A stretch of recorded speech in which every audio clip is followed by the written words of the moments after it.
ನಮಸ್ಕಾರ, ನ್ಯೂಸ್ ಅವರ್ಗೆ ಸ್ವಾಗತ. ನಾನು ರಾಘವೇಂದ್ರ ಕಾಂಚನ್. ಮೊದಲಿಗೆ ಹೆಡ್ಲೈನ್ಸ್.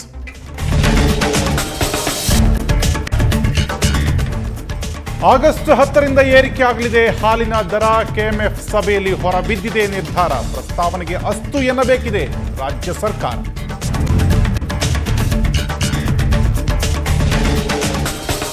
ಮಹಾಮಳೆಗೆ ಕೆರಳಿದ ಕೃಷ್ಣೆ. ಬಾಗಲಕೋಟೆ, ಬೆಳಗಾವಿ ಜಿಲ್ಲೆಯಲ್ಲಿ ನಿಲ್ಲದ ನೆರೆಯ ರಗಳೆ. ಪ್ರವಾಹದ ಹೊಡೆತಕ್ಕೆ ಹಂಪಿ ಸ್ಮಾರಕ, ಸಾಲು ಮಂಟಪ ಮುಳುಗಡೆ.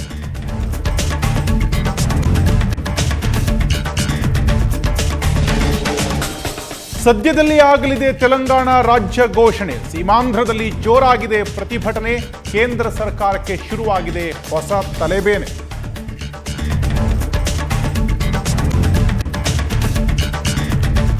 ಜೋರಾಗಿದೆ ಲೋಕಸಭೆ ಉಪಚುನಾವಣೆಯ ಅಭ್ಯರ್ಥಿ ಆಯ್ಕೆ ಕಸರತ್ತು. ನಿಷ್ಠಾವಂತರಿಗೆ ಮಣೆ ಹಾಕಲು ಎಸ್ಎಂ ಕೃಷ್ಣ ಪಟ್ಟು. ಇನ್ನೆರಡು ದಿನದಲ್ಲಿ ಪ್ರಕಟವಾಗುತ್ತಂತೆ ಕಾಂಗ್ರೆಸ್ ಲಿಸ್ಟ್.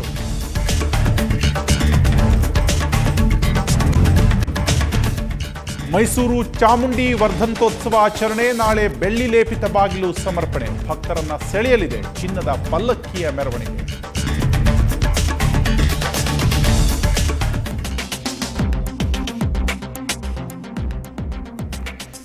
ಜನರಿಗೆ ಸದ್ಯದಲ್ಲಿಯೇ ಮತ್ತೊಂದು ಶಾಕ್ ತಟ್ಟಲಿದೆ. ದಿನನಿತ್ಯದ ವಸ್ತುಗಳ ಬೆಲೆ ಗಗನವೇರಿ ಕೂತಿದೆ. ಈಗ ಹಾಲಿನ ದರವು ಏರಿಕೆ ಆಗ್ತಾ ಇದೆ. ಆಗಸ್ಟ್ 10ರಿಂದಲೇ ದರ ಏರಿಕೆಯಾಗುವಂತಹ ಸಾಧ್ಯತೆ ಇದ್ದು ಗ್ರಾಹಕರ ಜೇಬಿಗೆ ಕತ್ತರಿ ಬೀಳಿದೆ. ಗ್ರಾಹಕರ ಜೇಬಿಗೆ ಮತ್ತಷ್ಟು ಕತ್ತರಿ. ಹಾಲಿಗೆ ಹೆಚ್ಚು ದುಡ್ಡು ಕೊಡಲು ರೆಡಿಯಾಗಿರಿ. ಹೌದು, ನಂದಿನಿ ಹಾಲಿನ ಬೆಲೆ ಮತ್ತೆ ಹೆಚ್ಚಾಗಲಿದೆ. ಈಗಾಗಲೇ ಬೆಲೆ ಏರಿಕೆಯಿಂದ ತತ್ತರಿಸಿದ್ರೂ ಜನಸಾಮಾನ್ಯರ ಗೋಳು ಕೇಳೋರು ಯಾರು? ರಾಜ್ಯ ಸರ್ಕಾರ ಶಾಲಾ ಮಕ್ಕಳಿಗೆ ಪೌಷ್ಟಿಕಾಂಶದ ಹಾಲು ಕೊಡಲು ತೀರ್ಮಾನಿಸಿದೆ. ಇದರಿಂದಾಗಿ ಕೆಎಂಎಫ್ಗೆ ಆರ್ಥಿಕವಾಗಿ ಹೊರೆಯಾಗಲಿದೆ. ಈ ನಷ್ಟವನ್ನು ಭರಿಸಲು ಗ್ರಾಹಕರ ಜೇಬಿಗೆ ಕತ್ತರಿ ಹಾಕಲು ನಿರ್ಧರಿಸಲಾಗಿದೆ.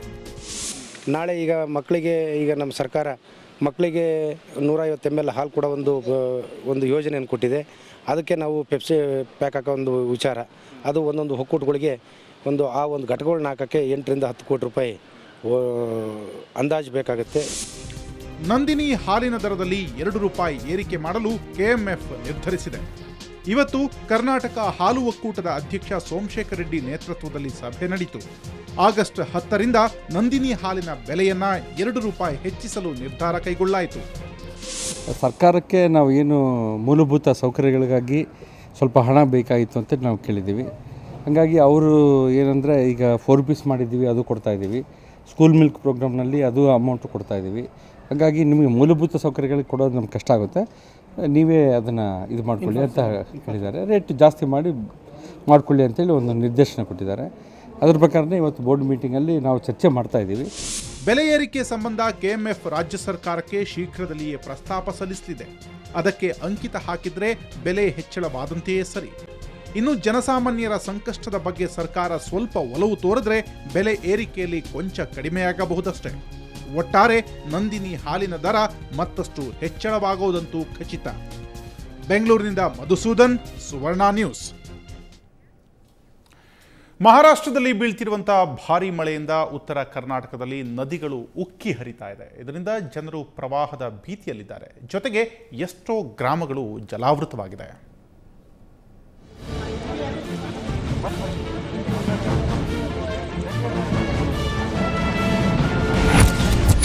ಬಾಗಲಕೋಟೆ ಜಿಲ್ಲೆಯ ಗ್ರಾಮಗಳು ಬುಳುಬುಳು. ಪ್ರವಾಹದಿಂದ 20 ಹಳ್ಳಿಗಳ ಜನರಿಗೆ ಗೋಳು. ಕಣ್ಣು ಹಾಯಿಸಿದ ಕಡೆಯೆಲ್ಲ ನೀರು. ಪ್ರವಾಹದ ನೀರಿನಲ್ಲಿ ಸಂತ್ರಸ್ತರ ಸ್ಥಳಾಂತರ. ಮಹಾರಾಷ್ಟ್ರದ ಜಲಾಶಯಗಳಿಂದ ಬಿಟ್ಟ ಅಪಾರ ಪ್ರಮಾಣದ ನೀರಿನ ಎಫೆಕ್ಟ್ ಬಾಗಲಕೋಟೆ ಜಿಲ್ಲೆಗೂ ತಟ್ಟಿದೆ. ಕೃಷ್ಣಾ ನದಿ ಉಕ್ಕಿ ಹರಿಯುತ್ತಿದ್ದು ಜಿಲ್ಲೆಯ 20ಕ್ಕೂ ಅಧಿಕ ಗ್ರಾಮಗಳಲ್ಲಿ ನೆರೆ ಉಂಟಾಗಿದೆ.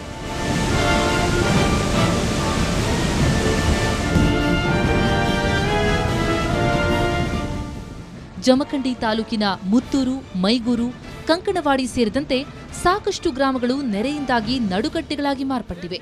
ಹೀಗಾಗಿ ಜನ ಜಾನುವಾರುಗಳನ್ನ ಸುರಕ್ಷಿತ ಸ್ಥಳಗಳಿಗೆ ಸ್ಥಳಾಂತರ ಮಾಡುವ ಕಾರ್ಯ ಭರದಿಂದ ಸಾಗಿದೆ. ಪ್ರವಾಹದಿಂದ ಸಾವಿರಾರು ಎಕರೆ ಜಮೀನು ಜಲಾವೃತಗೊಂಡಿದೆ. ಅಪಾರ ಪ್ರಮಾಣದ ಬೆಳೆ ಪ್ರವಾಹದ ಪಾಲಾಗಿದೆ. ನದಿ ಪಾತ್ರದ ಜನರಲ್ಲಿ ನಡುಕ ಶುರುವಾಗಿದೆ. ಇಲ್ಲಿ ನಡುಗಡ್ಡೆಯಲ್ಲಿ ಸರ 100 ವಸ್ತಿಗಳದಾವ ರೀ, 100 ರೀ. ಅವ್ರಿಗೆ ಭಾಳ ಅಸ್ತವ್ಯಸ್ತ ಆಗೈತೆ ಸರ್. ವರ್ಷ ಮಹಾರಾಷ್ಟ್ರದಿಂದ ಏನು ಮಳೆ ಧಾರಾಕಾರವಾಗಿ ಮಳೆ ಬರ್ತಾ ಇದೆ ಅಲ್ರಿ, ಅದರಿಂದ ಹೊಳೆ ಭಾಳ ಜಾಸ್ತಿ ಆಗ್ತಾ ಇದೆ ರೀ. ಹೀಗಾಗಿ ಭಾಳ ಹಾನಿಯಾಗಿದೆ ಸರ್. ನಡುಗಡ್ಡೆಯಲ್ಲಿ ಬರಬೇಕಾದ್ರೆ ಸರ್, ಜನ ಬರಬೇಕಾದ್ರೆ ಅಲ್ಲಿ ಬೋಟಿನ ವ್ಯವಸ್ಥೆ ಸರ್, ಮಿಷನ್ ಕೆಡ್ತಾ ಇದೆ ರೀ. ಅದಕ್ಕೆಲ್ಲ ಅಧಿಕಾರಿಗಳು ಏನು ತಂದು ಕೊಡ್ತಂದು ಅವರು ಸರಿಯಾಗಿ ಕೊಟ್ಟಿಲ್ಲ ಸರ್. ಕೃಷ್ಣೆಯ ಅಬ್ಬರಕ್ಕೆ ಗಡಿ ಜಿಲ್ಲೆ ಬೆಳಗಾವಿ ಗಡಗಡ. 39 ಗ್ರಾಮಗಳಲ್ಲಿ ಪ್ರವಾಹ ತಂದ ಪಚೀತಿ. ಇನ್ನು ಬೆಳಗಾವಿ ಜಿಲ್ಲೆಯ ನೆರೆಪೀಡಿತ ತಾಲೂಕುಗಳ ಪರಿಸ್ಥಿತಿ ಯಾರಿಗೂ ಬೇಡ. ಕೃಷ್ಣಾ ನದಿ ಜನರಿಗೆ ಕಣ್ಣೀರು ಹರಿಸ್ತಾ ಇದೆ. ಚಿಕ್ಕೋಡಿ, ರಾಯಭಾಗ ಹಾಗೂ ಅಥಣಿ ತಾಲೂಕಿನ 39 ಹಳ್ಳಿಗಳಲ್ಲಿ ಪ್ರವಾಹ ಜನರನ್ನ ಪತರುಗುಟ್ಟಿಸಿದೆ. ಪ್ರವಾಹದಿಂದಾಗಿ ಈವರೆಗೂ ಒಟ್ಟು 17 ಸೇತುವೆಗಳು ಮುಳುಗಡೆಯಾಗಿವೆ. ಈ ಮಧ್ಯೆ ಪ್ರವಾಹ ಪೀಡಿತ ಸ್ಥಳಕ್ಕೆ ಜಿಲ್ಲಾಧಿಕಾರಿ ಜಯರಾಮ್ ಸೇರಿದಂತೆ ಅಧಿಕಾರಿಗಳ ತಂಡ ಭೇಟಿ ನೀಡಿ ಪರಿಸ್ಥಿತಿ ಅವಲೋಕಿಸಿದೆ. ಟಿಬಿ ಡ್ಯಾಂನಿಂದ 1.5 ಲಕ್ಷ ಕ್ಯೂಸೆಕ್ ನೀರು. ಹಂಪಿ ಸ್ಮಾರಕ ಸಂಪೂರ್ಣ ಜಲಾವೃತ. ಮುಳುಗಡೆಯಾದ ಸಾಲು ಮಂಟಪ. ತುಂಗಭದ್ರಾ ಜಲಾಶಯ ತುಂಬಿ ತುಳುಕ್ತಾ ಇದ್ದು ಜಲಾಶಯದಿಂದ 1.5 ಲಕ್ಷ ಕ್ಯೂಸೆಕ್ ನೀರನ್ನ ಬಿಡುಗಡೆ ಮಾಡಲಾಗ್ತಿದೆ. ಡ್ಯಾಂನ 33 ಕ್ರಸ್ಟ್ ಗೇಟ್ಗಳಿಂದ ನೀರು ಹೊರಬಿಟ್ಟಿದ್ರಿಂದ ಹಂಪಿ ಸ್ಮಾರಕ ಸಂಪೂರ್ಣ ಜಲಾವೃತಗೊಂಡಿದೆ. ಅಲ್ಲಿನ ಸಾಲು ಮಂಟಪವೂ ಮುಳುಗಡೆಯಾಗಿದೆ. ಜೊತೆಗೆ ಕಂಪ್ಲಿ ಸೇತುವೆಯೂ ಮುಳುಗಡೆಯಾಗಿದ್ದು ಸಂಚಾರ ದುಸ್ತರವಾಗಿದೆ.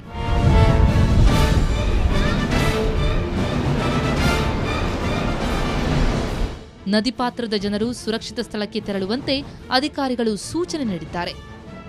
ಒಟ್ಟಾರೆ ಕೃಷ್ಣೆಯ ತಾಂಡವಕ್ಕೆ ಬಾಗಲಕೋಟೆ, ಬೆಳಗಾವಿ ಜಿಲ್ಲೆಯ ಜನ ಕಂಗಾಲಾಗಿದ್ದಾರೆ. ಮನೆ ಮಠ ಕಳೆದುಕೊಂಡು ಬೀದಿಗೆ ಬಿದ್ದಿದ್ದಾರೆ. ಎಲ್ಲವನ್ನ ಕಳೆದುಕೊಂಡು ಅತಂತ್ರರಾಗಿರುವ ಜನ ಸರ್ಕಾರದಿಂದ ಸಹಾಯ ಹಸ್ತ ಬೇಡ್ತಾ ಇದ್ದಾರೆ. ಬ್ಯೂರೋ ರಿಪೋರ್ಟ್, ಸುವರ್ಣ ನ್ಯೂಸ್.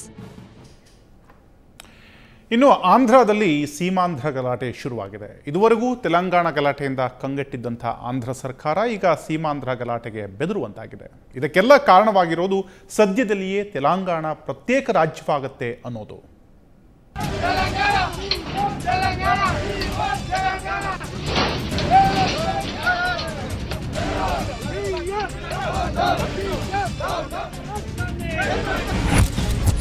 ಆಂಧ್ರದಲ್ಲಿ ಮತ್ತೆ ಭುಗಿಲೆದ್ದ ತೆಲಂಗಾಣ ವಿವಾದ. ಇಬ್ಬಾಗಕ್ಕೆ ವಿರೋಧಿಸಿ ಬೀದಿಗಿಳಿದ ಸೀಮಾಂಧ್ರ ಜನ. 15 ಸಚಿವರಿಂದ ಹೈಕಮಾಂಡ್ಗೆ ರಾಜೀನಾಮೆ ಪತ್ರ. ಲೋಕಸಭೆ ಚುನಾವಣೆ ಮೇಲೆ ಕಣ್ಣಿಟ್ಟಿರೋ ಕೇಂದ್ರ ಯುಪಿಎ ಸರ್ಕಾರ ಆಂಧ್ರಪ್ರದೇಶವನ್ನ ಇಬ್ಬಾಗ ಮಾಡಿ ತೆಲಂಗಾಣ ಪ್ರತ್ಯೇಕ ರಾಜ್ಯ ರಚನೆಗೆ ಬಹುತೇಕ ಸಮ್ಮತಿಸಿದೆ. ಕಾಂಗ್ರೆಸ್ ಕೋರ್ ಕಮಿಟಿ ಸಭೆಯಲ್ಲಿ ಈ ಬಗ್ಗೆ ನಿರ್ಧಾರವಾಗಿದೆ. ಕಾಂಗ್ರೆಸ್ ಅಧಿನಾಯಕಿ ಸೋನಿಯಾರವರೇ ಆಂಧ್ರ ಇಬ್ಬಾಗಕ್ಕೆ ಉತ್ಸುಕ ತೋರಿದ್ದಾರೆ. ಈ ಸುದ್ದಿ ಕೇಳಿದ್ದೆ ತಡ ಇತ್ತ ರಾಯಲಸೀಮಾ ಮತ್ತು ಕೋಸ್ತಾಂಧ್ರದ ಜನರು ಕೆಂಡ ಕಾರುತ್ತಿದ್ದಾರೆ.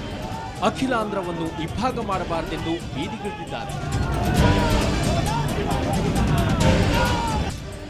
ಅಷ್ಟೇ ಅಲ್ಲ, ಸೀಮಾಂಧ್ರ ಭಾಗದ 15 ಸಚಿವರು ಹೈಕಮಾಂಡ್ಗೆ ಸಡ್ಡು ಹೊಡೆದಿದ್ದಾರೆ. ಆಂಧ್ರ ಇಬ್ಬಾಗ ಮಾಡೋ ತೀರ್ಮಾನ ಮಾಡಿದ್ರೆ ಸೋನಿಯಾ ಗಾಂಧಿಯನ್ನ ಲೆಕ್ಕಿಸದೆ ಸಾಮೂಹಿಕ ರಾಜೀನಾಮೆ ನೀಡುತ್ತೇವೆ ಅಂತ ಬೆದರಿಕೆ ಹಾಕಿದ್ದಾರೆ. ಅಲ್ಲದೆ ಈ ಬಗ್ಗೆ ಸೋನಿಯಾ ಗಾಂಧಿಯವರಿಗೆ ಪತ್ರ ಬರೆದಿದ್ದಾರೆ. ಈ ಮಧ್ಯೆ ಇವತ್ತು ಕೇಂದ್ರ ಸಚಿವ ಸಂಪುಟದಲ್ಲಿರೋ ಸೀಮಾಂಧ್ರ ಸಚಿವರು ಮತ್ತು ಸಂಸದರು ಪ್ರಧಾನಿಯನ್ನ ಭೇಟಿಯಾಗಿದ್ರು. ಪ್ರಧಾನಿ ಮನಮೋಹನ್ ಸಿಂಗ್ರನ್ನ ಸೀಮಾಂಧ್ರ ಸಂಸದರ ನಿಯೋಗ ಭೇಟಿ ಮಾಡಿತ್ತು. ಈ ವೇಳೆ ಕೇಂದ್ರ ಸಚಿವ ಸಂಪುಟದಲ್ಲಿರೋ ಸೀಮಾಂಧ್ರ ಸಚಿವರಾದ ಚಿರಂಜೀವಿ, ಎಂಎಂ ಪಲ್ಲಂರಾಜು, ಡಿ ಪುರಂದೇಶ್ವರಿ ಮತ್ತು ಕೆಎಸ್ ರಾವು ಕೂಡ ಹಾಜರಿದ್ರು. ತೆಲಂಗಾಣ ಪ್ರತ್ಯೇಕ ರಾಜ್ಯ ಮಾಡುವುದು ರಾಜ್ಯದ ಆಸಕ್ತಿಯಾಗಿಲ್ಲ ಅಂತ ನಿಯೋಗ ಮನದಟ್ಟು ಮಾಡಿದೆ. ಈ ಮಧ್ಯೆ ಅಖಿಲಾಂಧ್ರ ವಿಭಜನೆ ವಿರೋಧಿಸಿ ಸೀಮಾಂಧ್ರದಲ್ಲಿ ನಾಯಕರು, ವಿವಿಧ ಸಂಘಟನೆಗಳು ಮತ್ತು ವಿದ್ಯಾರ್ಥಿಗಳು ಬೀದಿಗಿಳಿದಿದ್ದಾರೆ. ಹೈದರಾಬಾದ್, ವಿಜಯವಾಡ, ವೆಸ್ಟ್ ಗೋದಾವರಿ, ಕರ್ನೂಲ್, ಕಡಪ ಸೇರಿದಂತೆ ರಾಯಲಸೀಮೆ ಪ್ರದೇಶಗಳಲ್ಲಿ ಪ್ರತಿಭಟನೆಗಳು ನಡೆಸುತ್ತಿದ್ದಾರೆ. ಇತ್ತ ರಾಯಲಸೀಮಾದಲ್ಲಿ ಪ್ರಬಲವಾಗಿರೋ ವೈಎಸ್ಆರ್ ಕಾಂಗ್ರೆಸ್ ಪಕ್ಷ ಬಂಡಾಯವೆದ್ದ ಕಾಂಗ್ರೆಸ್ಸಿಗರನ್ನ ಸೆಳೆಯಲು ಪ್ಲಾನ್ ಮಾಡುತ್ತಿದೆ.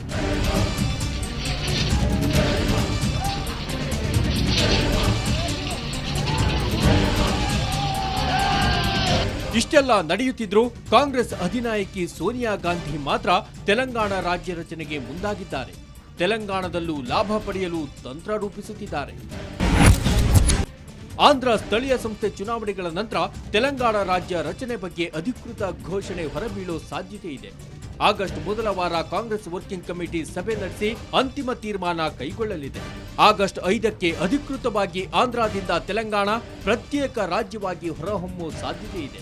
ಅಲ್ಲದೆ ಈಗಿನ ರಾಯಲಸೀಮಾದ 2 ಜಿಲ್ಲೆಗಳನ್ನ ತೆಲಂಗಾಣ ರಾಜ್ಯಕ್ಕೆ ಸೇರ್ಪಡೆ ಮಾಡಿ 2 ರಾಜ್ಯಗಳಿಗೂ ಹೈದರಾಬಾದ್ ಅನ್ನ ರಾಜಧಾನಿಯಾಗಿ ಮಾಡುವ ಬಗ್ಗೆ ಸಮ್ಮತಿ ವ್ಯಕ್ತವಾಗಿದೆ ಎನ್ನಲಾಗಿದೆ. ಒಟ್ನಲ್ಲಿ ದಶಕಗಳ ಕಾಲ ಹೋರಾಟ ನಡೆಸಿದ ತೆಲಂಗಾಣ ಜನರಿಗೆ ಪ್ರತ್ಯೇಕ ರಾಜ್ಯ ಸ್ಥಾಪನೆ ಸಾಧ್ಯತೆ ಹೊಸ ಆಶಾಕಿರಣ ಮೂಡಿಸಿದೆ. ಆದರೆ ರಾಯಲಸೀಮಾ ಹಾಗೂ ಕೋಸ್ತಾಂಧ್ರದಲ್ಲಿ ವಿಭಜನೆ ವಿರುದ್ಧ ಮತ್ತೊಂದು ಹೋರಾಟದ ಕಿಚ್ಚು ಹೊತ್ತಿಕೊಳ್ಳುತ್ತಿದೆ. ಬ್ಯೂರೋ ರಿಪೋರ್ಟ್, ಸುವರ್ಣ ನ್ಯೂಸ್. ನ್ಯೂಸ್ ಅವರ್ನಲ್ಲಿ ಇನ್ನಷ್ಟು ಸುದ್ದಿ ಇದೆ. ಅದಕ್ಕೂ ಮುಂಚೆ ಒಂದು ಚಿಕ್ಕ ಬ್ರೇಕ್.